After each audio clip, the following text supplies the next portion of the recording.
Service this morning. Let's all stand up, please, as we have our opening prayer. After that, ay doon po tayo sa ating congregational singing, and then we'll have our special numbers ngayong umaga nito. Let us pray. Dear Heavenly Father, once again, we thank you for your guidance towards us. Thank you once again, as we mentioned, Panginoon, for bringing us together to worship you this day. I pray, Lord, that you be the one to continue to guide us as we worship you this morning. I pray, Lord, that your word will continually dwell upon us. And I pray, Lord, ito po ay ma-apply namin sa buhay namin bilang mga mananampalataya. Lord, please keep us safe throughout the week, kahit po sa pagdaan ng typhoon na darating. I pray, Lord, that you protect your children and give us good health, dear God. Na sa ganun po ay we can focus on worshiping you. And even though hindi po maganda yung aming health, Panginoon, I give us, Lord, the desire to focus well sa aming pag-worship po sa inyo. Lord, patuloy po na ikaw ang maging gabay namin through the Holy Spirit as we worship you this morning, and also pray in the name of the Lord Jesus Christ. Amen. All right, let's get our songbooks, please. Gawin po natin mga songbooks natin, and we'll sing song number 188. Song number 188. The love of God. All right, all together in the first stanza. The love of God is greater far than tongue or pen can ever tell. It goes beyond the highest star and reaches to the lowest hell. The guilty pair bow down with care. Is every child been reconciled and pardoned from his sin? Oh, love of God, how rich and pure, how measureless and strong, it shall forevermore endure. The saints and angels song. When hoary time shall pass away, and earthly thrones and kingdoms fall, when men who hear refuse to pray on rocks and hills and mountains fall, God's love so sure shall still endure, all measureless and strong, redeeming grace to guide us straight, the saints and angels song. Oh, love of God, how rich and pure, how measureless and strong, it shall forevermore endure, the saints and angels song. Could we within the ocean fill, the skies all parched made, where every stalk on earth doth wave, and every man has flight by train, to ride the love of God above, will bring the ocean bride, nor could this scroll contain the whole, though sent from side to side. Oh, love of God, how rich and pure, how measureless and strong, it shall forevermore endure, the saints and angels song. Amen. Another song, let's be seated, please. And we'll sing song number 208. We'll sing Sunshine in the Soul. 209, sorry, 209. Sunshine in the Soul. Parang iconic to, walang na sunshine, pero sunshine in the soul. It is sunshine in the weather, okay? Alright, all together first stanza. There is sunshine in my soul today, more glorious and bright, that goes in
before natin tawagin si Sister Lynn para sa kanyang special number. Okay?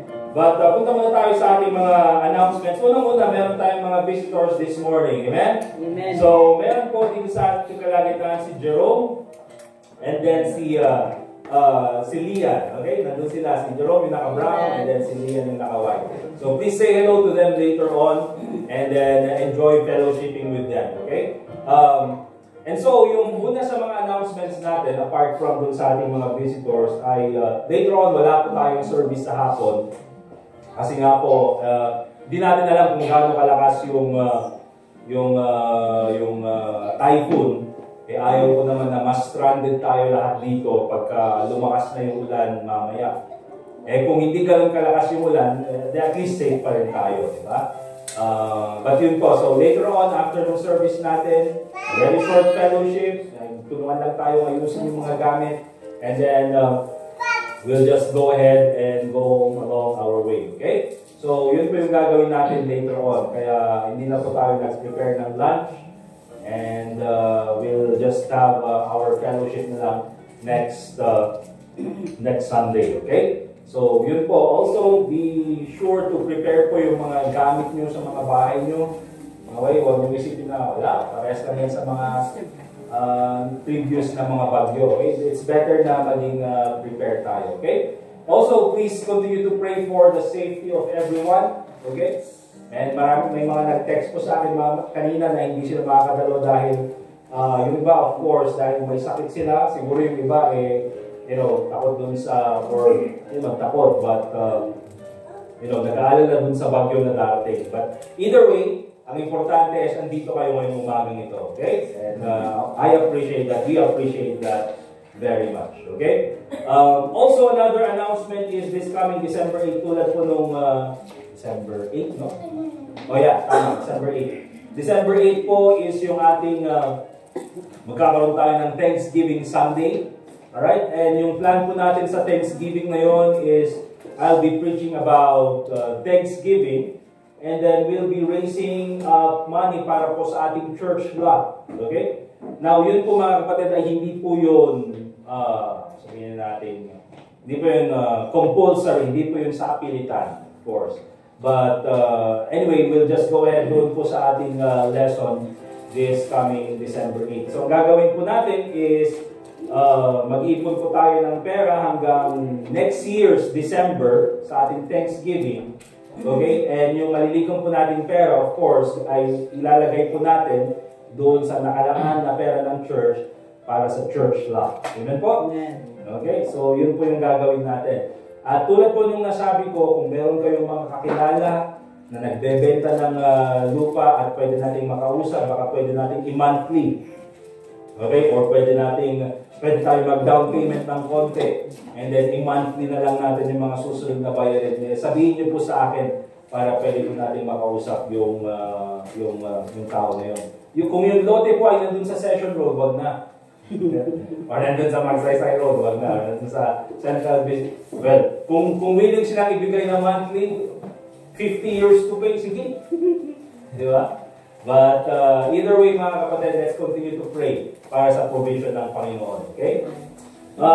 Also, yung mga events natin for December, we'll be announcing next Sunday na lang para doon sa ating Christmas program. And then, isa kasi sa gagawin natin is, dito sa church, hindi na tayo mag-exchange gift. Ang gagawin natin is mag-gift giving na lang tayo para sa mga bata. Okay? Sa mga bata dito sa church, and then sa mga bata dito sa Luwalhati. So, yun na lang ang gagawin natin. Yung mga matatanda, hindi na kailangan ng gift yan. Di ba? May kanina lang kape. Ayos na yan. Kape kayo na lang. Pero yung mga bata, gawin natin memorable para sa kanila yung Christmas. So, mag-gift giving tayo para sa mga bata. Okay? Alright, so yun lang po mga announcements natin. Before we continue to another song and then another special number, tawagin natin yung first special number natin ngayon.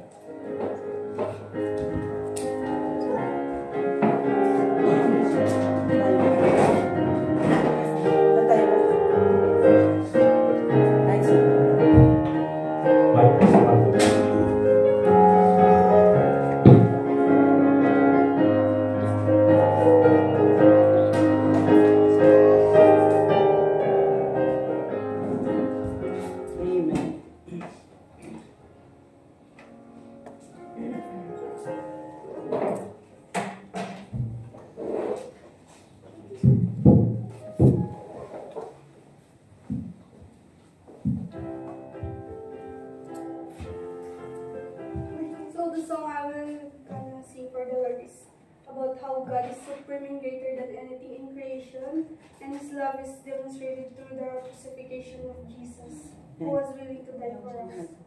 And connected din siya sa topic natin kanina. Title is Above.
Opens to song number 192. Song number 192.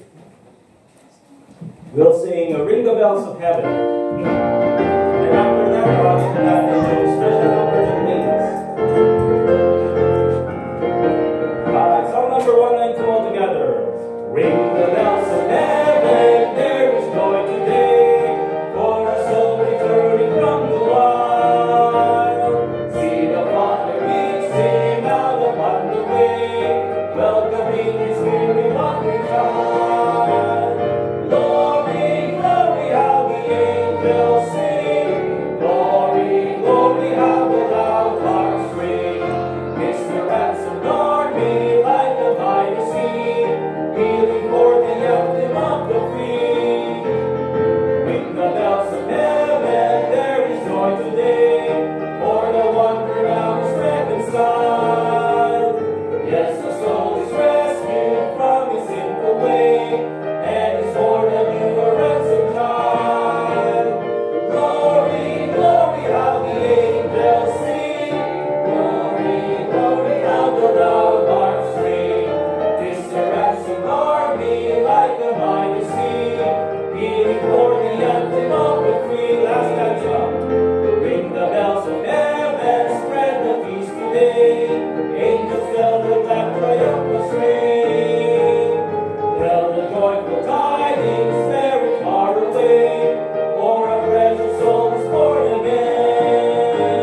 very special number. Ito po ay pre-practice yata ng isang buwan. Kaya, maganda ito. Okay? Alright, sige, Dennis. Ano po kayo?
Ladies, sa lahat ng mga nag-special number, thank you very much.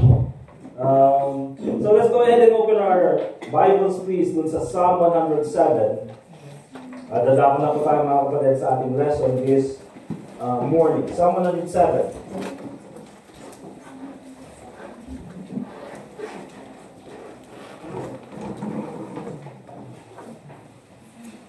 Psalm 107, and then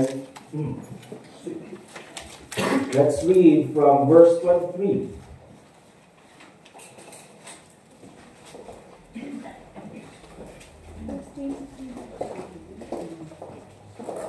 Verse 23 hanggang verse 32. Guys, thank you sa lahat ng ladies na nag-special number. Susunod daw yung mga men, babawi daw sila. Amen. Babawi daw sila. Brother Jazer, you are steady, Ken. At quartet kayo mataloy niya. Alright, Psalm 107, verse 23 hanggang verse 32. Let me just read. Sabi ng Bible, they that go down to the sea in ships, that do business in great waters, these see the works of the Lord and his wonders in the deep. For he commanded and raised the stormy wind which lifted up the waves thereof. They mount up to the heaven, they go down again to the depths. Their soul is melted because of trouble. They reel to and fro and stagger like a drunken man and are at their wits' end. Then they cry unto the Lord in their trouble, and he bringeth them out of their distresses. He maketh the storm a calm, so that the waves thereof are still. Then are they glad, because they be quiet. So he bringeth them unto their desired haven. Oh, that men would praise the Lord for his goodness, and for his wonderful works to the children of men. Let them exalt him also in the congregation of the people, and praise him in the assembly of the elders. Let us pray. Dear God, Heavenly Father, once again, this time we pray that you be the one to guide us, Panginoon, as we listen to your word. I pray, Lord, ang Holy Spirit pumuli ang magturo sa mga prinsipyong dapat namin malaman, nang sa ganun po ay maging matatag po kami sa aming pananampalataya. Also, I pray, dear God, na ibigyan mo po ako ng sapat na kaalaman, nang sa ganun po ay maipahayag ko at maipaliwanag ko ng maayos ang iyong salita sa iyong mga anak. Muli po, Panginoon, nagpapasalamat kami sa iyong pag-ibig at kabutihan sa amin. Ang pangalan mo lang po mabigyan ng kagwalhatian in everything that we do, especially po sa pangalan ng iyong salita. And all of this we pray in the name of the Lord Jesus Christ. Amen. Okay, so Psalm 107, verse 23 hanggang verse 32. Okay? And I'd like to title po, to entitle our message this morning. Nakuha po natin in verse 27 yung phrase na at their wits end. Okay? At their wits end. And there's a reason why yan po yung title natin. Later on, we will explain. Okay? But in reality, mga kapatid, itong mga storms na ito, we will probably give it a symbolism, as a symbolism ng mga problema or even difficulties and trials na dumadaan sa buhay natin bilang mga Kristiyano, okay? And even preachers, mga kapatid, we make sermons about dun sa trials ng buhay, the trial of faith, the testings na galing sa Panginoon. And minsan, mga kapatid, we think na kapag darating yung problema sa buhay, alam na natin kung ano yung gagawin. Okay? Either because na-experience na natin or either because napakinggan natin sa mensahe. So parang minsan alam na natin kung ano yung gagawin natin. Pero minsan nagbabago yung kaalaman na yan kapag andun ka mismo sa gitna ng bagyo. Okay? Parang alam mo minsan yung kung may plano ka kung paano gawin or alam mo kung paano ka magre-react. Pero iba pa rin, mga kapatid, kapag andun ka na sa gitna ng problema. Lalo na kung yung problema pinagdaraanan ay parang napakalakas na isang bagyo. Alright? And kung titingnan niyo po sa Psalm 107 verse 27, the Bible says, itong mga tao na ito that go down business in the ships and do business in great waters. So kumbaga ay parang mga mariners itong mga ito. Kumbaga sa panahon natin ay mga seaman sila. Okay? So, kumbaga ito yung mga businessman na, nandun sila sa dagat in order to deliver their goods, to deliver their business, or to provide their service sa iba't ibang lugar. And of course, ang easiest mode of transportation, intercontinental or even international mode of service, ay during those times, through the sea. Okay? And so, sabi dito, kapag dumadaan yung bagyo, or when they go through the storm, in verse 27, they reel to and fro. Okay, hindi nila alam, meron silang direksyon na gustong puntahan, pero dahil sa lakas ng hangin, they reel to and fro, kung saan-saan sila napapadpad, and stagger like a drunken man. They try to move forward, pero dinadala sila ng hangin sa ibang lugar. They go to the right, pero dinadala sila ng waves sa ibang lugar. And so, dumarating yung point na halos, yung barko na kanilang sinasakyan, mga kapatid, ay halos malunod na. And so, ang sabi ng Bible, and these mariners, itong mga seaman na ito, itong mga businessmen who are at the mercy of the sea, sabi ng Bible, they are at their wits' end. Okay, they are at their wits' end. And there is a point, mga kapatid, sa buhay natin, even sa ating mga Kristiyano, na meron yung mga problemang darating sa buhay natin, na meron tayong gustong puntahan, pero dahil sa problema na yan, hindi tayo makausad. Dahil sa problema na yan, mga kapatid, nadadala tayo sa ibang direksyon. We try to focus, mga kapatid, pero talagang talagang pinapahirapan tayo ng problema nga eh. Di ba? So talagang mahirapan ka. And so, sabi ng Bible, we can also be at our wit's end. Pag sinabi natin wit, mga kapatid, W-I-T, ang ibig sabihin niyan is intellect. Okay? Intellect. So it talks about your intelligence, it talks about your mind. Basically, mga kapatid. It also talks about your emotion. It also talks about, mga kapatid, yung resolve, your memory, all of those things. Pag sinabi natin wit, it talks about your mind. Most specifically, yung intelligence mo. And tulad ng sabi ko, mga kapatid, parang minsan pag darating yung bagyo, itong gagawin ko, number 1, number 2, number 3. And it's good to be prepared. Pero iba na talaga, mga kapatid, pag nandun ka sa gitna ng bagyo. There are many unpredictable things that you will experience. And so ilalagay ka sa panahon na you don't know what to do next.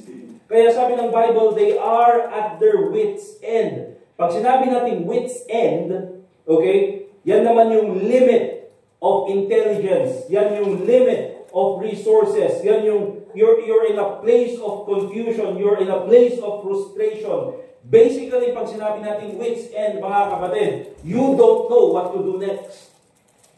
Hindi mo alam kung ano yung gagawin mong susunod. Kaya ka nandun ka na sa end. Di ba minsan kapag darating yung problema, kaya natin yung problema, alam natin kung ano yung susunod. Okay, ganito yung next na gagawin ko. Okay, ganito, ito yung taong lalapitan ko. Ito yung aking gagawin. Ito na lang yung magiging resource ko. Okay lang, may resource pa naman tayo. Pero pag sinabi natin wit's end, mga kapatid, there is no more move left. Okay? Na parang kumbaga sa chess is, pambira, checkmate na ito. Okay, wala nang pwedeng susunod na gagawin pa. But in those times, mga kapatid, in those times when we are at our wit's end, kapag hindi na natin alam yung gagawin natin, that is the time when we experience God. And yan po yung makikita natin dito sa lesson natin in Psalm 107. You see, they are at their wit's end, sabi ng Bible. But look at verse 28. Then they cry unto the Lord in their trouble, and He bringeth them out of their distresses. See, at their wit's end, at our wit's end, they experience the preservation of the Lord. Okay? At their wit's end, they experience the preservation of the Lord. Of course, hindi nila alam kung anong gagawin nila. Malakas yung hangin, malakas yung waves, mataas yung waves, napupuno na ng tubig yung kanilang barko, they are about to sink. And of course, wala naman silang mga radyo, mga kapatid, na tatawag tayo sa Coast Guard at sana ay darating sila at tayo ay iligtas dito sa malakas na bagyo na ito. Even nga po yung Coast Guard, mga kapatid, kapag sa sobrang lakas ng bagyo, hindi sila basta-basta magre-rescue. Bakit? Because they will be putting their lives at risk. Kaya minsan ang gagawin nila, pag wala na yung bagyo, tsaka sila pupunta. Maghahanap na lang sila ng survivor. Okay? Minsan ganun po yung nangyayari. Pero dito sa time na to, mga kapatid, in the middle of the storm, at wala na silang malapitan ng iba, they are at their wit's end, they experience the preservation of the Lord. Bakit? Here's the thing in verse 28. They went to the right person, then they cry unto the Lord in their trouble. And although kung titingnan natin, minsan ganyan naman kasi talaga ang tao, tsaka lang iiyak sa Panginoon pag may problema. Tsaka lang iiyak sa Panginoon, mga kapatid, kapag andun na sila sa sukdulan. Okay? Well, here's the thing, mga kapatid, tunay nga po na may mga ganyan na panahon na minsan, habang kaya pa natin, hindi pa tayo humihingi ng tulong sa iba. Okay? But it's also very important, mga kapatid, na gano'n man kaliit yung problema, gano'n man kalaki yung problema, ang unang lalapitan dapat natin ay ang Panginoon. You see, itong mga tao na ito, they are a representation of a typical person na lahat gagawin niya. He will try to do all the things that he can. Okay? Magtratrabaho, lahat gagawin niyang ganyan in order to preserve himself or herself. Gusto niyang i-provide para yung sa kanyang sarili, i-provide para sa kanyang future, i-preserve yung kanyang sarili. And then kapag wala na ang lahat, at their wit's end, tsaka lang hihingi ng tulong sa Panginoon. Well, you see, you could have asked from God in the beginning.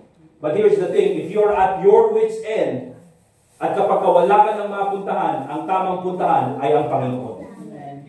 At their wit's end, they experienced the preservation of the Lord. Kaya sabi dyan, then they cry unto the Lord in their trouble. Ano ibang malapitan eh.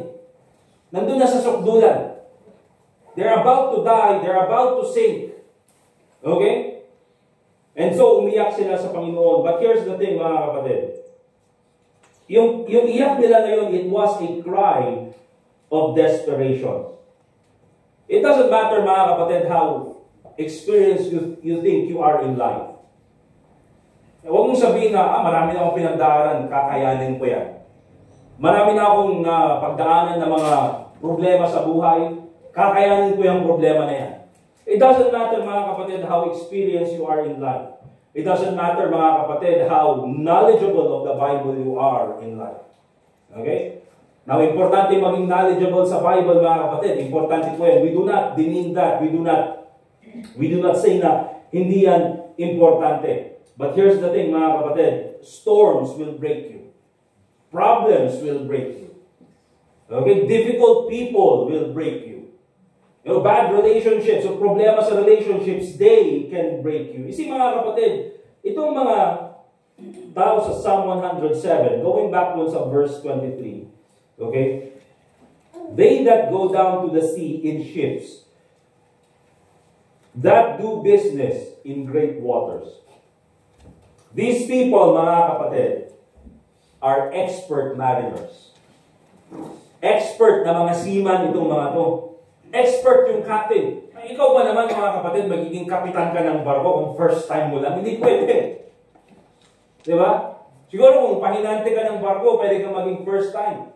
Pero ito, mga kapatid, these are men who go down to the sea in ships that do business in great waters. Ibig sabihin, mga kapatid, this is their way of life. Ibig sabihin, mga kapatid, ito na yung kanilang, they are expert sailors. Kumbaga, they are expert mariners. Alam nila kung ano yung gagawin pag dumating ang barko. Pag dumating ang bagyo, sorry. Pag dumating ang bagyo, alam nila kung ano yung gagawin nila. But they also recognize, they also understand that no matter how much they know, they are still no match for the storm. Diba? Kaya nga sabi niya sa verse 24, these see the works of the Lord and His wonders in the deep. Naalala ko, mga kapatid, nung minsan pumunta kami ng may sinamahan akong preacher na Amerikano and namasyal, hindi naman siya namasyal, pero nagkaroon siya ng, series of preachings doon sa Visayas, doon sa Cebu, Bohol, and Iloilo. Okay, so tatlong lugar, Cebu, Bohol, and Iloilo. So, airplane kami from Manila to Cebu. And of course, ang biyahe na papuntang Bohol and Iloilo ay through barko. Di ba? And yun yung first time, mga kapatid, na nakasakay ako ng barko. Kasi syempre, yung mga taga-Baguio, ang alam nating barko yung sa Burnham. Dito mo ito yung mga barko. Matindag ka ito, okay lang, tabutin ng tao. Pero I remember, mga kapatid, I think that was 2013, 2012 yata. Yung andun ako. And of course, island to island lang naman, wala pa kami doon sa gitna mismo talaga ng dagat na doon sa parang gitna ng Pacific Ocean. Wala pa doon, mga kapatid. So I remember na tumingin lang ako doon sa dagat. And nakita ko how blue it is. Tinignan mo, blue, pero pag tinignan mo talaga sa ilalim na dark blue, na hindi mo alam kung ano yung andun, and at the same time, hindi ako marunong lumangoy. Di ba? Alam kong gumanon, pero yung ganon na pang-Olympic swimming, kaya pa mo. Di ba? Pero nung nakita ko yun, mga kapatid, alam mo yung takot. Na, ano ba yung matinagat ito? Diba? Kasi ano matinagat ito? Kaya nakaupo ako mga kapatid doon sa lugar na maraming life jacket.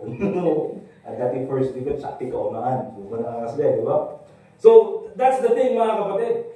Even though itong mga to ay they are expert mariners, they are expert sailors, but they also recognize mga kapatid, but that when the storms come, they are at the mercy of the sea.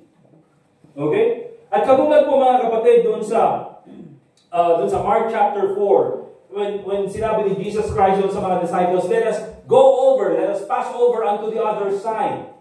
Okay? Sinabi niya sa mga disciples niya who are fishermen, at sinabi niya, let us pass over unto the other side. And then nung sila ay sumakay ng barko papunta doon sa Gadara in Lake Gennesaret, sa gabi mga kapatid ay nagkaroon ng malakas na bagyo. Sino ang pinuntahan mga kapatid? Noong mga expert fishermen.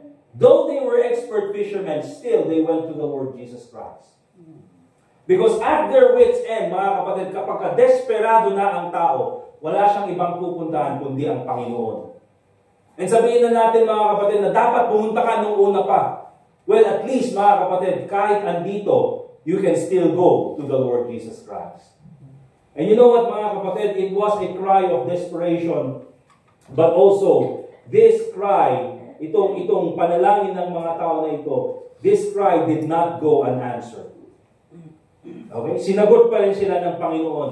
Note what happens here in Psalm 107 verse 28. Then they cry unto the Lord in their trouble.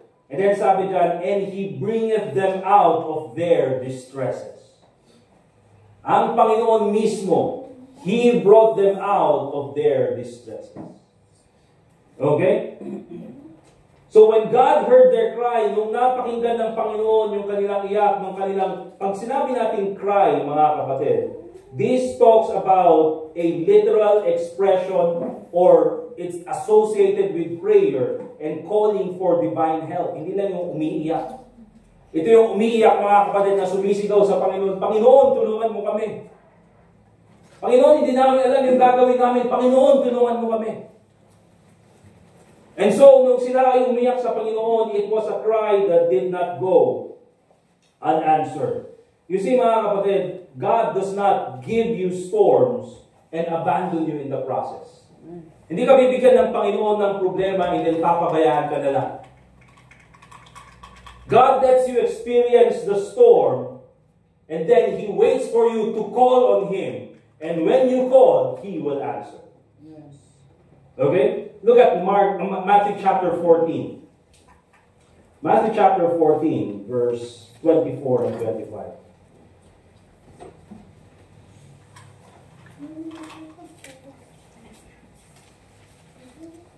Matthew chapter 14, verse 24 and verse 25. The Bible says in Matthew chapter 14,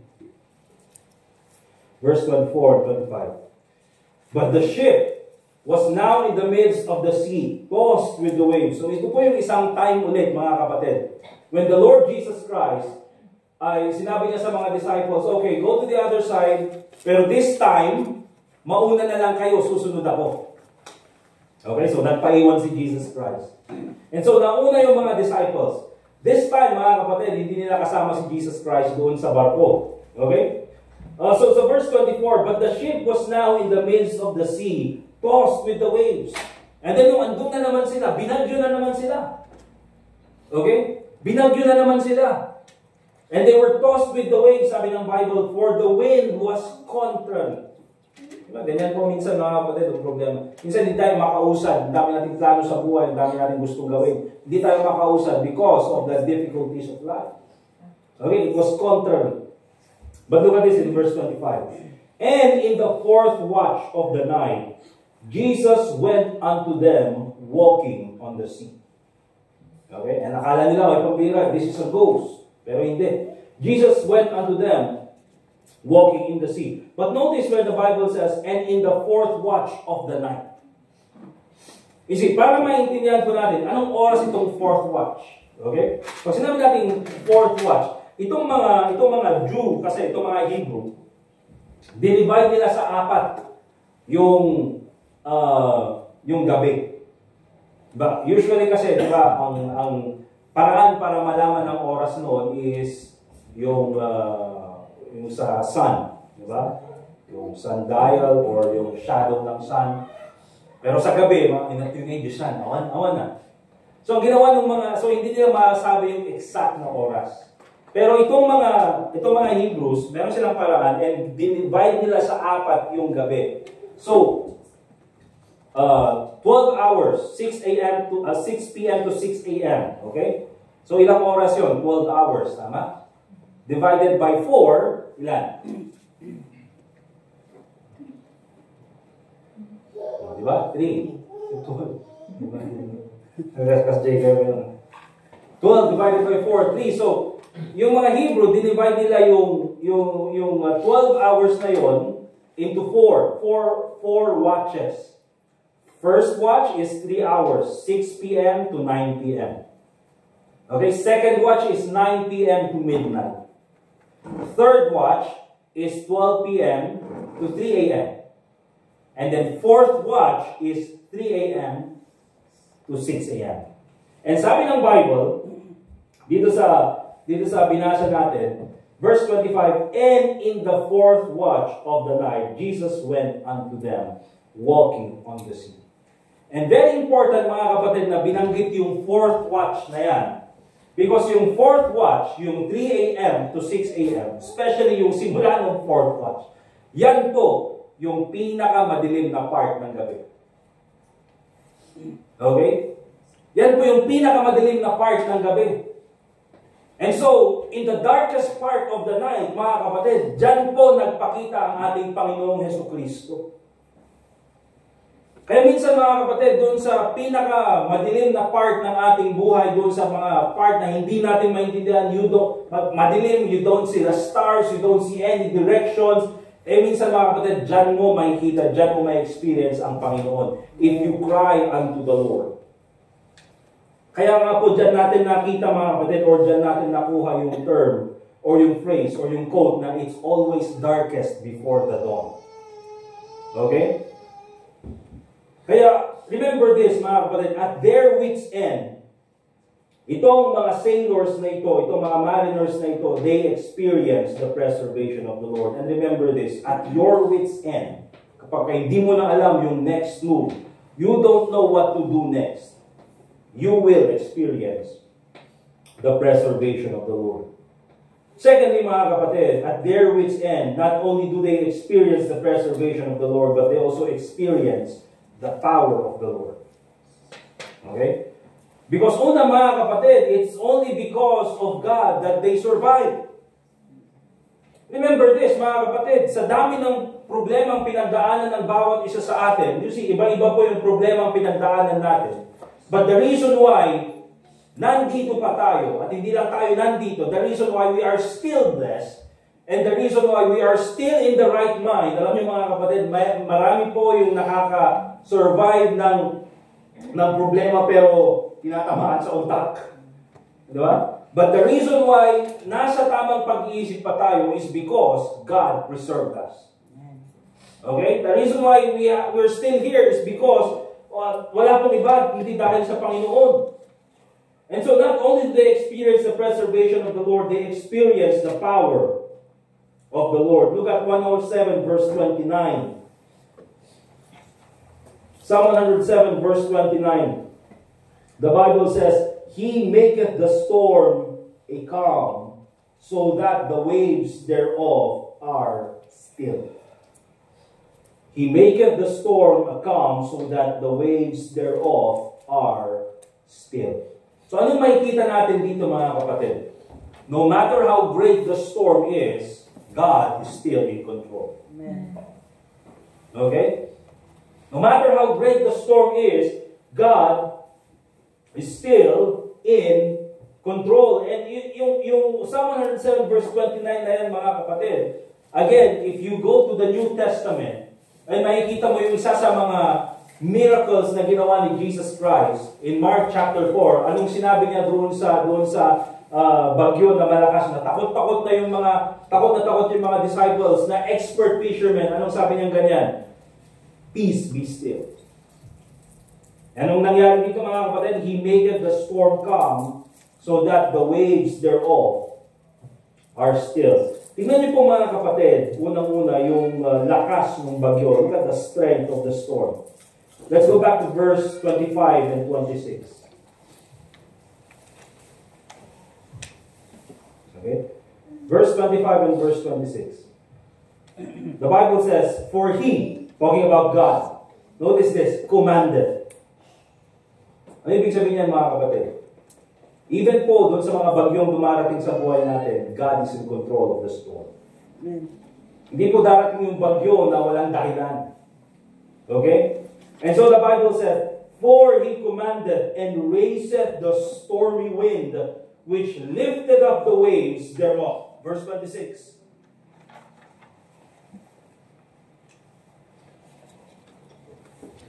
Angel, yung battery? Or nasa yun? For he commanded and raised the stormy wind which lifted up the waves thereof. Verse 26. They mount up to the heaven, they go down again to the depths. Their soul is melted because of trouble. Okay? They mount up to the heaven. Pambira, sobrang taas. They go down again to the depths. Their soul is melted because of trouble. Kasi mga kapatid, talagang sobrang nakakatakot naman talaga kapag nakita mo yung bagyo. Diba?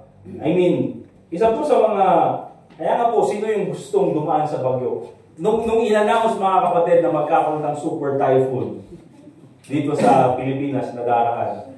Diba? Parang ang layo pa lang, nakita ko na dumaan sa amin dito yung bagyo. Yung bagyo darahan sa yata dito sa Baguio City. So sana naman huwag dumaan. Minsan nga mga kapatid, parang sasabi, pwede bang doon na lang dumaan? Hindi mo naman pwede ipag-pray na, Apo Diyos, hindi na lang ng Mindanao. Hindi mo naman pwede ipag-pray na, Apo Diyos, hindi na lang ng Visayas. Sasabihin mo sana iwasan yung buong Pilipinas at mapunta na lang sa Taiwan. Diba, hindi mo naman pwede sabihin yun. Okay? But that's the thing mga kapatid, ayaw mong dumaan sa bagyo. Ayaw mong dumaan sa problema. Wala po sa atin mga kapatid sabihin na, ang boring naman ng buhay, sana magka-problema. Diba? Wala pong magsasabi sa atin yan. Because storms, mga kapatid, they strike fear in the hearts of men. Pag nakita mo mga kapatid, yung mga videos ng mga bagyo na dumadaan sa iba't ibang lugar, sobrang nakakatakot. Diba? Sino po nakakailala mga kapatid ng Typhoon Yolanda? Typhoon Yolanda, 2013. Sino nakakailala nun? Diba? Nasaan ka nun, Sister May? Sa Pasig. Ay, nasa Pasig. Pero di ba, ay sa Leyte pala yun, nataman ba Iloilo? Di ba? Tinamaan din. Tapos doon sa Leyte, Eastern Samar. Okay? By the way, mga kapatid, November 4 yun, 2013. Naalala ko yun kasi nandun kami sa choir practice yata nun, doon sa main church noon. So, yun, November 4, and kailan darating itong bagyo nito? November 10 yata, something. But yun yung isa sa mga pinakamalakas na bagyo, November 4, 2014, and mga kapatid, 6,300 people yung namatay. Yung previous na bagyo nakakaalis lang, yung Tino, doon sa Cebu, I think more than 200 plus na yung namatay. Ay hinahanap pa yung iba. Okay? So, kaya nga po, ganyan nakakatakot yung bagyo, kaya yung mga tao ayaw dumaan sa bagyo. That's also the reason why, kapag darating yung bagyo, yung mga may pera, aalis doon sa kanilang lugar, pupunta sa iba. Diba? Nakita ng mga, kaya kanina yung post, ano yung post kanina umaga? Yung isa daw na taga Baguio, kasi gusto nila iwasan yung bagyo, pumunta daw sa Pangasinan. Ano tinignan yung update kanina umaga, yung bagyo dadating sa Pangasinan. So wala rin lang kwenta mga kapatid. Kasi nga sobrang lawak ng bagyo, tatamaan pati Manila. Okay? Yung news sa Manila, yung mga malls daw sa Manila, pinuno na ng mga sasakyan para hindi mabaha. Yung mga sasakyan, inuna, mas importante yung sasakyan. Di ba? So, ganun mga kapatid. yung mga tao ayaw dumaan sa bagyo. But here's the thing, mga kapatid. You cannot run from the storms of life. Yung mga problema sa buhay, kahit saan ka pumunta, hindi mo pwedeng iwasan. At least yung mga physical na storms na ganito, they are seasonal. Alam mo na, pagka December, January, February, March, usually wala nang bagyo kasi, taglamig na, and then later on susunod na yung summer. Okay? And even po sa mga yan, mga kapatid, yung mga may pera, kapag typhoon season, saan sila pupunta? Pupunta sila sa ibang bansa. Di ba? Kasi ayaw nilang dumaan sa mga bagyo. But, mga kapatid, yung mga problema sa buhay, you cannot run from them. You can never run away from your problems. Look at Job chapter 3, verse 25. Job chapter 3, verse 25.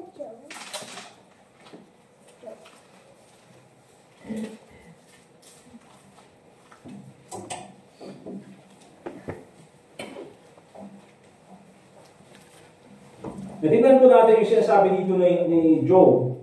In Job chapter 3 verse 25, sabi niya ganyan, "For the thing which I greatly feared is come upon me." Notice that phrase. "For the thing which I greatly feared is come upon me." Yung bagay na kinakatakutan ko ay dumating na. You see, if we go through our psyche, doon sa ating kaisipan, mga kapatid, and we try to think, there are those problems na kinakatakutan natin. Di ba? May mga bagay tayong kinakatakutan. Mawalan ng trabaho, mawalan ng mahal sa buhay, mawalan ng whatever it is, mga kapatid. You see? Magkaroon ng matinding sakit. Yan, mga kapatid, kinakatakutan yan. Pero ang sabi ni Job, "The thing which I greatly feared is come upon me." Here's the thing, mga kapatid. Hindi lang health ang nawala kay Job. Hindi lang pamilya ang nawala kay Job. Hindi lang material things ang nawala kay Job. Hindi lang mga kaibigan ang nawala kay Job. Mga kapatid, yung nangyari kay Job, lahat nawala sa kanya. And so sabi niya ganyan, "The thing which I greatly feared is come upon me. That which I was afraid of is come unto me." Look at this, verse 26. "I was not in safety." Hindi mo pwedeng takasan yung problema. Sabihin mo, pambira, alam mo, simula nung pumunta ako sa church na yan, nagkaroon akong problema. I think lilipat na lang ako ng church. So, lumipat ka ng church. Here's the thing. Here's the news. Pagpunta mo sa ibang church, may problema pa rin. Okay? Bakit yung naging Baptist ako, nagkaroon akong problema? Pambira, lipat na lang ako sa dati kong religion. Punta ka doon, mas malaking problema mo. Okay? Kahit saan ka magpunta, mga kapatid, meron kang problema. Sabi ni Job, "I was not in safety." Notice this. "Neither had I rest. Neither was I quiet." The Bible says, "Yet trouble came." Now, tingnan natin ano ba yung implication ng sinasabi dito ni Job. Yet trouble came. Pero dumating pa rin yung problema. You see, if you take a look at Job, mga kapatid, he was a financially stable man. Di ba? When it comes sa mga ari-arian niya, meron lahat sa kanya. When it comes na magkaroon ng bahay, meron sa kanya. But trouble came. Yet trouble came. He was a healthy man, mga kapatid. The Bible says, "Yet trouble came." He was a man with values. He is worshiping God. Siya ay tapat sa Panginoon. Sabi ng Panginoon, wala nang mas faithful kaysa kay Job. Yet trouble came. The Bible says, he was a man close to God. Sabi ni Satan, kaya mo naman binibless yan dahil paborito mo yan eh. Kaya nag-worship yan sa'yo kasi palagi mong binibless. So anong sabi ng Bible? He was a man close to God, but the Bible says, yet trouble came. You see, mga kapatid, storms will come. It's not hindi po porket faithful ako sa church ay hindi na darating yung problema. Trouble will come. And by the way, mga kapatid, the more you become faithful, the more trouble will come. Okay? Pabiro, so hindi na lang ako mag-faithful. Hindi na lang ako maging faithful para hindi darating yung problema. But you will not experience God. That's true. Diba? Note this, mga kapatid. The reality of life is this. Isang katotohanan sa buhay na hindi natin maiiwasan. Okay? The thing that we fear the most will come. It's not a matter of if, but when. Look at Proverbs chapter 1, verse 26 to 27. Proverbs chapter 1, verse 26 and 27. Yan, ano sabi ng Bible in Proverbs chapter 1, verse 26 to 27? And dito sa Proverbs chapter 1, ay parang wisdom po yung nagsasalita dito. And in this Proverbs chapter 1, sinasabi ng wisdom dito, to those people who despise wisdom, ayaw makinig ng salita ng Diyos. Okay? Ayaw tanggapin yung salita ng Diyos. And they would rather live in foolishness. Because remember this, it is unwise, it's foolish, na andyan na ngayong advice galing sa salita ng Diyos, pero ayaw mong tanggapin. Okay? And so sabi niya ganyan in Proverbs chapter 1 verse 26, I also will laugh at your calamity. Okay? So yung I na dyan is, yan po yung wisdom na nagsasalita. Wait lang, palitan mo yung battery.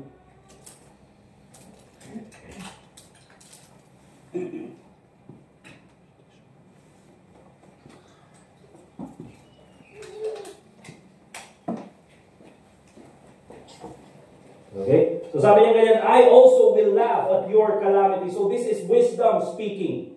If you reject wisdom, if you reject the word of God, there will come a time, pagkira na, minsan, i-apply mo na yung salita ng Diyos. Sige, handa na ko i-apply yung salita ng Diyos, pero huli na. And so, sabi ng Bible, I will also laugh at your calamity. And notice this, where the Bible says, I will mock when your fear cometh. When your fear cometh as desolation, and your destruction cometh as a whirlwind, when distress and anguish cometh upon you. And so, kaya mga kapatid, there are many times na, you see, in my short experience as a preacher, especially as a pastor, in my short experience as a pastor, and meron yung mga tao na lalapit na may mga problema. And of course, being as a preacher, being as a shepherd, gusto mong tulungan.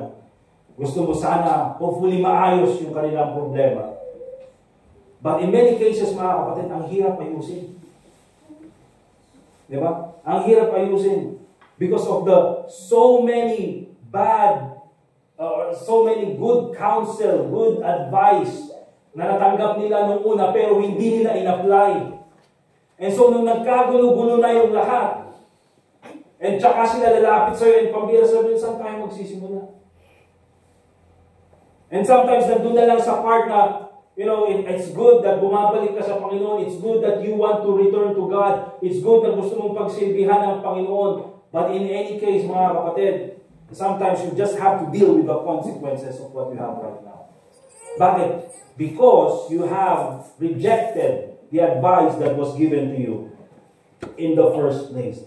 When your fear cometh as desolation, and your destruction cometh as a whirlwind, when distress and anguish cometh upon you.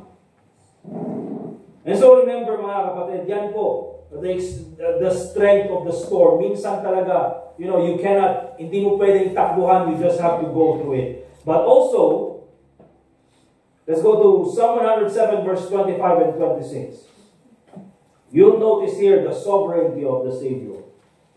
Ito po yung nakita natin kaninang umaga in our Sunday school. Christ is far above all principalities and power and dominion and above every other name. Okay? In Psalm 107 verse 25-26, He commanded and raiseth the stormy wind which lifted up the waves. He's the one in control of the storm, mga kapatid. And also in verse 29, He maketh the storm a calm so that the waves thereof are still. Okay? Yes, mga kapatid, the storms are frightening. The storms are powerful. The storms will come. But remember this, Kahit na nandyan yung bagyo, God is still in control. Amen? Hindi po dahil sa sobrang lakas ng bagyo ay pambira parang bumaba na ba sa trono ang Panginoon? No, mga kapatid, God is still in control. Let's go to Matthew chapter 13, verse 20 and 21. And gusto kong ipakita sa bawat sa atin, mga kapatid, because if God is in control of the storm and of the wind and of the waves, at siya may control na yan, He raiseth up the wind, He maketh the waves go to and fro, and at the same time, He can also calm the wind and give still to the seas. But here's the question, bakit niya ginagawa yan? Bakit niya ginagawa sa atin ito? Why would He allow it to happen to us? Diba? He's in control, we understand. But why would He allow it to happen to us? Bakit nahayaan niyang mangyari yan sa atin? And itong Matthew chapter 13, verse 20, this is only one of the reasons. There are many reasons why God would allow storms sa buhay natin. Kung bakit pahihintulutan niya yan. Pero isa ito sa mga rason, mga kapatid. In Matthew chapter 13, verse 20 to 21, But he that receiveth the seed into stony places, the same is he that heareth the word, and anon with joy receiveth it. So, ito mga kapatid, yung parable of the sower na kwento ni Jesus Christ. Sabi niya ganyan, yung salita ng Diyos ay parang kwento ng isang taong naghahasik ng mga buti. Seeds. Okay? Na parang, tinatapon niya ganyan yung mga seeds. And then yung ibang seeds, mga kapatid, napupunta sa thorny ground. Yung iba naman napupunta doon sa stony ground. Yung iba naman napupunta doon sa good ground. Okay? Yung iba naman, they fall by the wayside. And so, ang pinapalabas dyan ng ating Panginoong Jesucristo is that yung salita ng Diyos, kapag pinipleach yan, pinapangalan yung salita ng Diyos, tinuturo yung salita ng Diyos, iba-iba po yung puso ng tao. Meron yung puso ng tao na stony ground, na kahit na nandyan na yung salita ng Diyos, hindi nagbubunga. Bakit? Masyadong matigas. Okay? Meron yung iba naman, mga kapatid, na thorny ground. Kahit na nandyan na yung salita ng Diyos, pero sa sobrang dami ng iniisip, hindi nagbubunga yung salita ng Diyos. Because of the cares of this world. And of course, meron naman, mga kapatid, yung mga nahulog doon sa good ground. Wherein kapag preach mo yung salita ng Diyos, tinatanggap nila ng buong puso at ina-apply nila sa buhay nila bilang mga mananampalataya. Okay, so yan po yung parable of the sower. The same preaching of the Word of God, kaya po minsan, mga kapatid, pinapangalan yung salita ng Diyos, pero sa loob ng congregation, may mga taong na-encourage. Di ba? But meron din yung iba na instead na ma-encourage, na-offend. Di ba? Meron din naman yung mga nakapakinig na parehas na mensahe, pero parang walang pakialam. Dahil iba-iba po ang puso ng mga tao. And so yan po, mga kapatid. In Matthew chapter 13, verse 20, mas sinasabi dito ni Jesus Christ, But he that receiveth the seed into stony places. Diba? Ito yung lugar na masyadong mabato. The same is he that heareth the word. Napakinggan niya yung salita ng Diyos. And anon with joy receiveth it. Tinanggap niya yung salita ng Diyos. Yet, hath he not root in himself. Kaso ang problema, hindi nag-ugat yung salita ng Diyos. Bakit? But dureth for a while. For when tribulation or persecution ariseth because of the word, by and by he is offended. Okay? So, napakinggan niya yung salita ng Diyos, tinanggap niya, nagkaroon ng bunga, pero hindi nagtagal. Bakit? Kasi nung dumaan yung problema, dumaan yung persecution, dumaan yung tribulation, nawala agad. Bakit, mga kapatid? Because yung puso ng tao na yan is stony. Okay? Hindi pwedeng magkaroon ng malalim na ugat. Pag mababaw yung ugat, mga kapatid, madaling tangayin ng hangin. Alright, so yan yung example na ginagawa sa atin ng Panginoon. And so, what's the reason why God allows storms in our life? Para ba mawala lang yung, mawala lang yung salita ng Diyos na nasa atin? Hindi, mga kapatid, to reveal to us what kind of heart we have. Para ipakita sa atin, mga kapatid, na ito yung klaseng puso meron ka. Kailangan mong baguhin. Kasi kung ganyan lang palagi, mga kapatid, pambira. Walang pagbabago talaga. Kaya meron pa yung mga Kristiyano, mga kapatid, tinignan naman yung Kristiyano na yan, ang tagal na Kristiyano, napupunta naman sa church, nakikinig ng salita ng Diyos, pero bakit walang pagbabago sa buhay? It is because, mga kapatid, yung puso nila, it's a stone ground. Diba? Hindi nagiging malago yung salita ng Diyos. Pero meron yung mga Kristiyano, diba, na pumupunta sa church, nakikinig ng salita ng Diyos, and then nagiging mabunga sila sa kanilang buhay bilang mga Kristiyano. Bakit? Because they allow the Word of God to be deeply rooted in their hearts. Okay? Kaya kahit dumating yung problema, dumating yung bagyo, andun pa rin, hindi nawawala sa pananampalataya because of the Word of God. Remember this, mga kapatid. Spirituality is not measured by the way you dress or by the way you speak. Okay? It is measured by how you respond when the storms come. Remember that, mga kapatid. And lastly, mga kapatid, at their wits' end, not only do they experience the preservation of the Lord, not only do they experience the power of the Lord, but lastly, at their wits' end, they experience the presence of the Lord. Yung presensya ng Panginoon. And I believe, mga kapatid, this is one of the most important things na dapat palaging tinitingnan ng isang Kristiyano. Look at Psalm 107 verse 30. Psalm 107 verse 30. Ang sa main text po natin.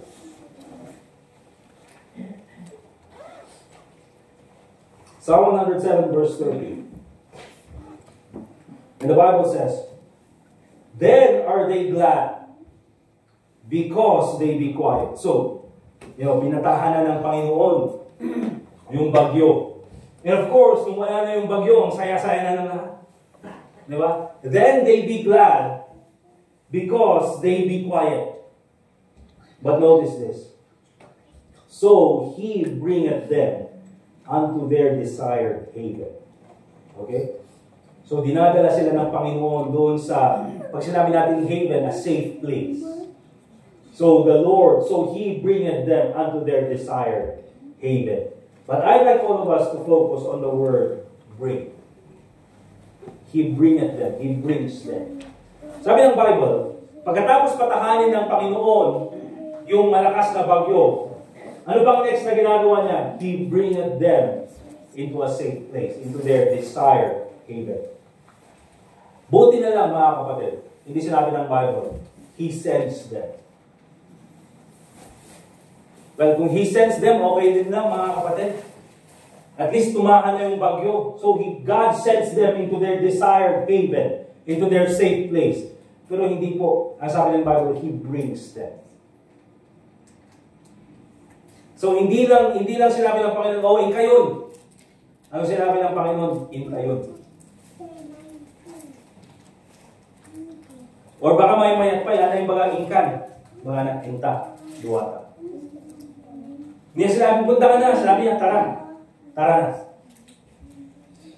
He brings them. So here we see, mga kapatid, the company of God. Na ito yung isa sa mga pinaka-importante makita natin na example dito sa Bible. Sa lahat po ng ginamit ng Panginoon, na sila, mga kapatid, ay naging tapat at naging, faithful sa kanilang pananampalataya. Even though the storms came into their life, God was with them. Shadrach, Meshach, and Abednego, nung sinabi ng King of Babylon na lahat, kapag tumunog ang musika na ito, all of you will bow down to the golden image which I have set up. Sabi ni Shadrach, Meshach, and Abednego, hindi namin gagawin yan, O King. But if not, okay, hindi pa rin kami susunod doon sa iyong kautusan. And so, anong naging punishment nila? Itapon sila sa fiery furnace. So nung tinapon sila sa fiery furnace, tinignan ng King of Babylon, yung fiery furnace, hindi ba tatlo yung tinapon natin? Bakit apat yung nakikita ko? And the one is like the form of the Son of God. Nakita niya, the Lord Jesus Christ is with them in the middle of the fiery furnace. What do we see there, mga kapatid? In the middle of the fiery furnace, mga kapatid, the Lord Jesus Christ was with them. Si Joseph, mga kapatid, binenta ng kanyang mga kapatid, linagay sa kay Potiphar's house, linagay sa bilangguan, and all throughout all his ordeals, mga kapatid, isa pong constant na makikita natin, the Lord was with him. Okay? Nakikita natin, mga kapatid, even the Apostle Paul, sa kanyang mga missionary journeys, the Lord Jesus Christ was with him. Ano makikita natin doon, mga kapatid? Whatever storm you go through, whatever problem you go through, if you have God's presence, you'll be okay. Amen. Okay? And isa po yan sa mga pinakamagandang ma-experience ng isang tao. Let's go to Exodus chapter 33, verse 15. Let's take a look at the priority na binibigay ni Moses doon sa presensya ng Panginoon.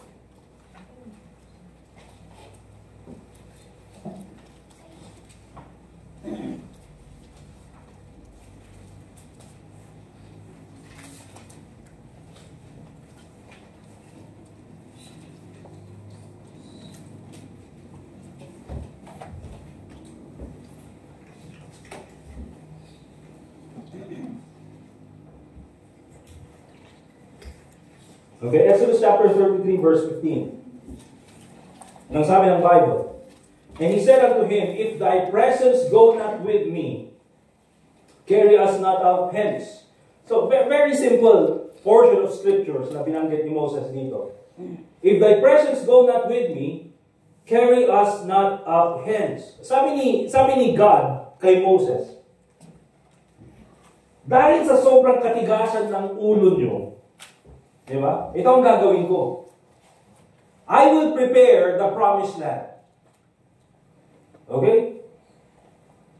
Tatanggalin ko lahat ng mga inhabitants ng promised land ng Canaan. The giants will be gone. All you have to do is go there and possess the land. Hindi nyo na kailangan makipagdigma doon sa mga residents ng Canaan. Hindi nyo na kailangan talunin pa yung mga giants sa Canaan. I will just go ahead and destroy them. I will send my angel. At tatalunin niya yung mga tao na yan, he will destroy the angel, and all you have to do is go there and claim the land for yourself. Pero sabi niya ganyan, but because napakatigas ng ulo nyo, anong sabi ni God? I will not go with you. Hindi ako sasama sa inyo. Anong sabi ni Moses? And he said unto him, If thy presence go not with me, carry us not up hence. Kung hindi ka rin lang sasama, huwag mo na lang kaming dalhin doon. What does that mean, mga kapatid? Pinapakita dito ni Moses, I would rather stay in the wilderness than go in the promised land without you. I would rather stay in the wilderness na kasama kita, na nandyan ang presensya mo, nandyan ang provision mo, nandyan ang preservation mo, kesa naman pumunta ako sa promised land na hindi kita kasama. What does that say, mga kapatid? Para kay Moses, mas importante yung presensya ng Panginoon kaysa sa promised land. Kaya hindi po basis palagi, mga kapatid, ang success, material success, financial success, na ito ay presensya ng Panginoon. The presence of God is not always based on, finances or, financial success or economic success or even personal success or success sa career. Hindi po yan yung sukatan, mga kapatid. And you know what? Actually, the truth is this. Maraming mga Kristiyano, pinagpalit yung presensya ng Panginoon doon sa material success. Pinagpalit yung presensya ng Panginoon sa financial success. Pinagpalit yung presensya ng Panginoon sa success sa kanilang career. They were willing to give all of that regardless na wala na sa kanila ang presensya ng Panginoon. But para kay Moses, mga kapatid, hindi. All of those things are good. But I would rather have the presence of God in the wilderness than to go in the promised land without His presence. You see, mga kapatid, when they were at their wits' end, they experienced the presence of the Lord. Nakita nila yung presensya ng Panginoon. Not only the company of God, but ito ang maganda mga kapatid, the conversations with God. I think this is very important. Because sabi ng Bible, and He bringeth them out, and He bringeth them unto their desired haven. This is Psalm 107 verse 30. So He bringeth them unto their desired heaven. Kinuyog ni Apo Diyos in Panna, Giant is safe place. You see mga kapatid, here's the thing when it comes to, traveling with someone. When you're going to another place with someone, either naglalakad kayo, or nakasakay kayo sa jeep, or nagdadrive kayo, nakasakay kayo sa bus, kahit saan kayo pumunta mga kapatid, pag may kasama ka going to that place, going to a destination, imposibleng hindi kayo mag-uusap. Di ba? Imposibleng wala kayong conversation. Imposibleng, okay ka lang dyan. Nabisin ka, nagkamangan. Okay? Uy, nakita mo yun. Imposibleng walang ganun mga kapatid. If you are with someone and then you're traveling, going to a certain destination, there will always be a conversation. And here's the thing mga kapatid, you see, many times, ito yung isa sa mga purpose when God allows the storm na darating sa buhay natin, is because many times mga kapatid, when we are in the storm, and we are in the presence of God, and we experience the preservation of the Lord, the power of the Lord, we experience His presence, mga kapatid, that is the time when we truly have a conversation with God. Iba po ang panalangin, mga kapatid, ng isang taong nasa gitna ng problema, kesa sa taong walang pinagdaraan ng problema. Oftentimes, mga kapatid, pag hindi ganun ang problema sa buhay, ano kang nagkararag, tignan lang. Ako Diyos, thank you, timakan. Thank you, Lord, for this food. Pero iba mga kapatid, ang panalangin ng mga Kristiyano na nasa ospital. Iba yung panalangin ng isang Kristiyano na at their wits' end, makita na, ako Diyos, awanan tikanin mo yung bigat. Ibang panalangin ng isang Kristiyano na makita niya, Panginoon, hindi ko na alam kung anong mangyayari bukas. Iba yung panalangin ng isang Kristiyano na hindi niya masabi sa kung sino man yung problema na kanyang pinagdaraanan. Iba yung panalangin, mga kapatid. And those are our conversations with God. Because kapag kasama mo ang Panginoon, imposible, mga kapatid, that there will be no conversations with Him. And so sabi ng Bible, in Hebrews chapter 4, verse 16, let us therefore come boldly unto the throne of grace, that we may obtain mercy and find grace to help in time of need. We can talk to God. The question is, do you talk to God? And so we'll end with this verse, mga kapatid. Proverbs chapter 3, verse 5 to 6. Kaya po yung lesson natin, at their wits' end. Eh sana hindi na darating, mga kapatid, that we will go to God at our wits' end. Even before we come to the place where hindi na natin alam yung susunod na gagawin, we will apply this verse in our life. Proverbs chapter 3, verse 5 and 6. Trust in the Lord with all your heart, and lean not unto thine own understanding. Okay? Bakit, mga kapatid? You see, trusting the Lord with all your heart, and at the same time, pinipilit mong intindihin ang lahat. That's not trusting in the Lord. Kung talagang you are trusting in the Lord, you will not lean on your own understanding. You don't have to understand this. You don't have to understand everything. Amen? Hindi mo kailangan maintindihan lahat ang nangyayari. Ay, siguro ganito yung plano ng Panginoon. Ay, baka ganito yung plano ng Panginoon. Hindi natin alam yung plano ng Panginoon, pero may plano ang Panginoon. All we need to do is trust in God. Kung kaya natin ipagkatiwala sa Panginoon ang ating kaligtasan, na pagdarating yung panahon na tayo ay mamamatay, sa langit tayo pupunta, because we have trusted in the Lord Jesus Christ as our Savior, we can trust Him with our future. Amen? We can trust Him with the future of our family, the future ng ating anak. And so the Bible says, verse 6, in all thy ways acknowledge Him. And the Bible says, and He shall direct thy paths. I don't know which way to go. Hindi ko alam kung saan na ako pupunta. But I trust in the Lord. And so, in all my ways, I will acknowledge Him. Because kung hindi ko na alam kung saan ako pupunta, I can only look to God for direction. And so, mga kapatid, at their wits' end, we don't have to be in that situation. We can trust God now. Amen? Let us pray. Dear God, Heavenly Father, once again, we thank You for this time na kami po ay nakapakinig ng Iyong salita. We pray, dear Lord, that Your name be magnified and glorified. And as we go through this storm, Panginoon, I pray that You keep us safe. Ikaw po ang maglayo sa amin sa anumang panganib. Kung pwede pong dumating sa amin. And Panginoon, dumating man ang panganib, tulungan mo po kami, Panginoon, na magtiwala po sa iyong plano sa aming buhay. Ikaw po, Panginoon, ang maging gabay namin, even through all the difficulties that we go through in our life.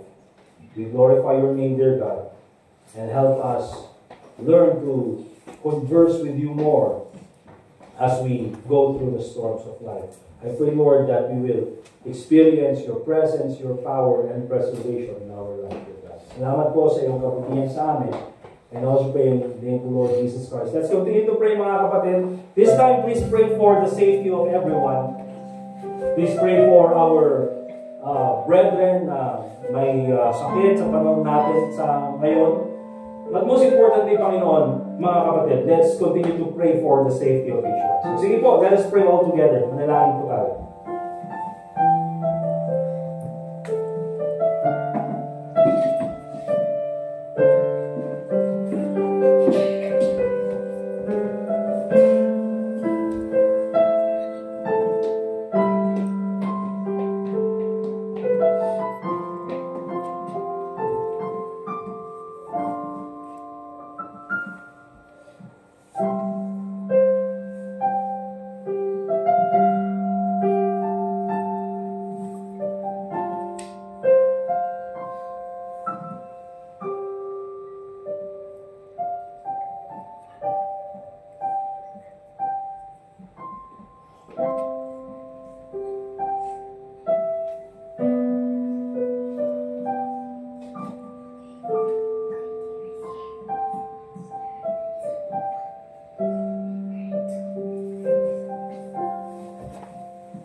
Thank you, Lord, for this time that we can pray. I pray, Lord, that Ikaw po sana, Panginoon, ang patuloy na maging gabay sa amin as we continue in our service. And we be glorified, dear Lord, through the preaching of Your word.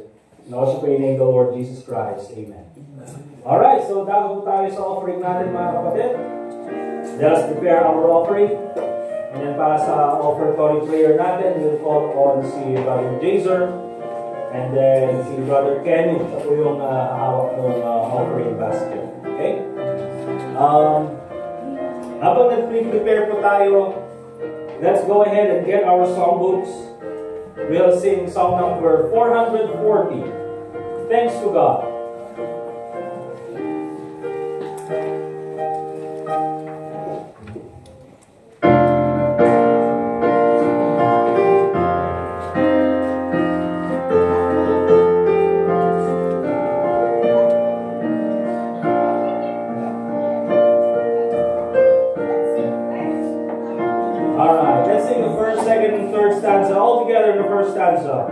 Thanks to God for my Redeemer. Thanks for all thou dost so high.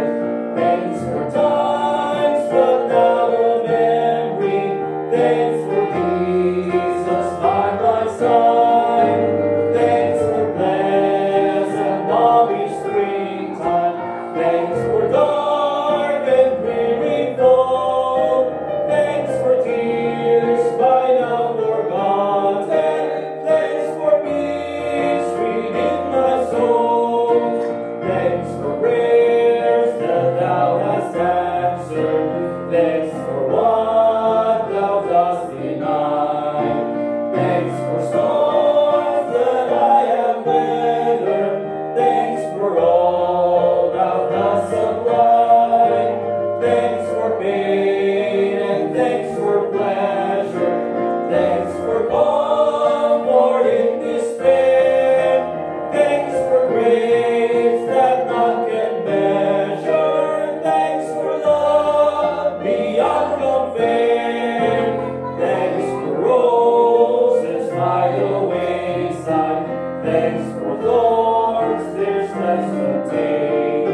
Kailangan ng Diyos sa ating Panginoon sa oras ito at salamat sa tapo ninyo na pagkakas sa ating po ito at inisan ng ako sa ating pagbibigay kaya patuloy pala at patuloy ng bless ang mga offering niya patuloy ng gamit sa mga gawain at sa ikaka-patuloy ng gawain selain po ang gawain ng bawat member at ang gawain ng bawat member ay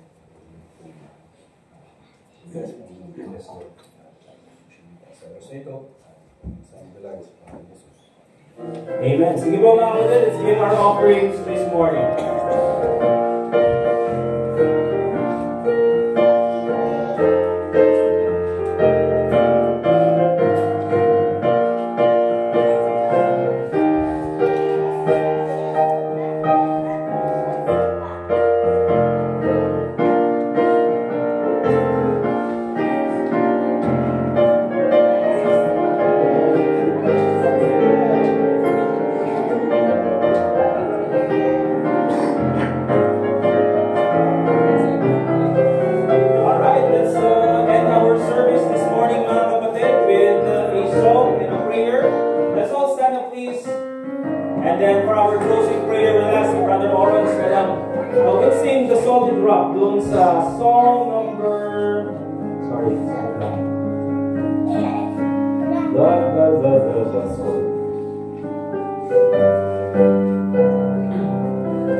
Lord, we thank you once again. Hindi tayo mga ganin na sa mo, Lord.